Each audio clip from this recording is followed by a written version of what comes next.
పంచభూతలింగాలు ఎక్కడున్నాయో వాటి విశిష్టత గురించి మీకు తెలుసా? పృథ్వీలింగం, ఆకాశలింగం, జలలింగం, అగ్నిలింగం, వాయులింగం.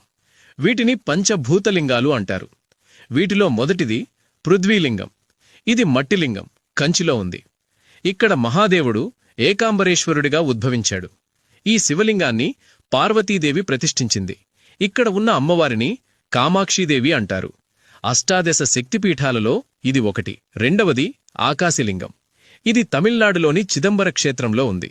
ఆకాశలింగ దర్శనం రహస్యమైన ఆకాశవలి శూన్యంగా కనిపిస్తుంది. ఇక్కడ లింగదర్శనం ఉండదు. అందుకని చిదంబర రహస్యం అని పేరు కూడా వచ్చింది. ఇక్కడ నటరాజస్వామి, శివకామి సుందరీదేవి అమ్మవారు మాత్రమే ఉంటారు. మూడవది జలలింగం. ఈ లింగం కింద ఎప్పుడూ నీటి ఊట ఉండడం వలన దీనిని జలలింగం అంటారు. ఇది తమిళనాడులోని తిరుచనాపల్లి సమీపంలో గల జంబుకేశ్వర క్షేత్రంలో ఉంది. ఇక్కడ స్వామివారు జంబుకేశ్వరుడు, అమ్మవారు అఖిలాండేశ్వరి. బ్రహ్మహత్యా పాతక నివారణ కోసం మహాదేవుడు ఇక్కడ జంబుకా వృక్షం కింద తపస్సు చేసినందుకే శివుడికి జంబుకేశ్వరుడు అని పేరు వచ్చింది. నాలుగవది అగ్నిలింగం. తమిళనాడులోని అరుణాచలంలో తిరువన్నమాలయ క్షేత్రంలో జ్యోతిర్లింగంగా ఉద్భవించాడు. అరుణాచల శిఖరంపై ఒక అగ్నిలింగం ఉద్భవించి తేజోలింగం అయ్యాడు.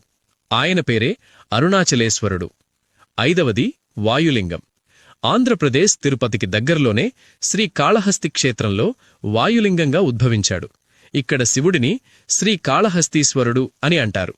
అమ్మవారి పేరు జ్ఞానప్రసునాంబ. సాలెపురుగు, పాము, ఏనుగుకి మోక్షం కల్పించి తనలో కలుపుకున్న క్షేత్రం శ్రీకాళహస్తీశ్వర క్షేత్రం.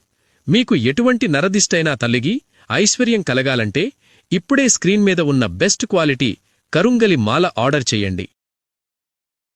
Download ShareChat.